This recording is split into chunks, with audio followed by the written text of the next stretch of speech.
আজ জন্মদিন তোমার।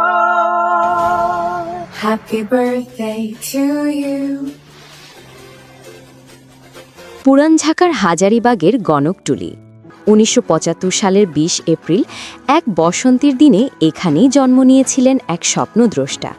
তিনি হুমায়ুন কবির, যার শেকড় নীলফামারীর জলঢাকায় হলেও তার কলমের আঁচড় আজ ছড়িয়ে পড়েছে সারা বাংলায়।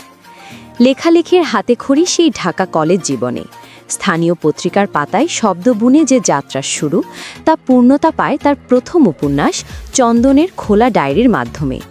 সেই শুরু থেকেই তিনি পাঠকদের বুঝিয়ে দিয়েছিলেন তিনি আসছেন ভিন্ন কিছু নিয়ে। বন্ধুমহলে ছোট গল্পের জন্য প্রশংসিত সেই তরুণটি আজ এদেশের সাহিত্য অঙ্গনের এক পরিচিত নাম। বিগত এক দশক ধরে অমর একুশে গ্রন্থমেলায় হুমায়ুন কবির মানেই নতুন চমক। ২০১৬তে ভালোবাসায় লোডশেডিং থেকে শুরু করে একে একে পাঠকদের হৃদয়ে জায়গা করে নিয়েছে ভালোবাসায় বজ্রপাত, একজন মতি মাস্টার, ভালোবাসায় নিম্নচাপ, কবি, রাত্রির সাতকাহন, হিমুর ছায়া, বসন্ত বিলাস, সমুদ্র স্নান কিংবা ২০২৪-এর জনপ্রিয় উপন্যাস তুই থেকে তুমি বা নীল শাড়ি। তার লেখনের জাদুকরী শক্তি হল এর সহজ সরল ভাষা। মধ্যবিত্ত জীবনের হাসি কান্না আর যাপিত জীবনের গল্পগুলো তিনি এমনভাবে তুলে ধরেন যেন তা প্রতিটি পাঠকের নিজের জীবনের প্রতিচ্ছবি। ব্যক্তিজীবনে তিনি বর্তমানে দেশের স্বনামধন্য প্রতিষ্ঠান ওয়ালটন গ্রুপে কর্মরত। তবে ব্যস্ত কর্মজীবনের ভিড়েও তিনি ভুলে যাননি সামাজিক দায়বদ্ধতা।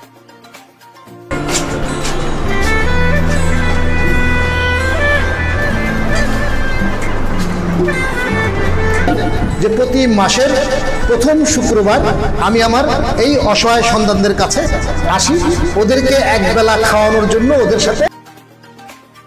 প্রতি মাসের প্রথম শুক্রবার তিনি খুঁজে পান এক অনন্য শান্তি, যখন তার উদ্যোগে পেট ভরে খাবার পায় পথশিশু আর সুবিধাবঞ্চিত এক ঝাঁক প্রাণ। এই মানবিক সত্তাই তাকে করেছে আরও মহীয়ান। আজ ২০ এপ্রিল, এই প্রিয় লেখকের জন্মদিন। বঙ্গ নিউজ বিডিসি চ্যানেলের পক্ষ থেকে হুমায়ুন কবিরকে জানাই হৃদয় নিংড়ানো শুভেচ্ছা। আপনার কলম সচল থাকুক, আপনার স্বপ্নগুলো ডানা মেলুক আকাশ ছোঁয়ার প্রত্যাশায়। শুভ জন্মদিন।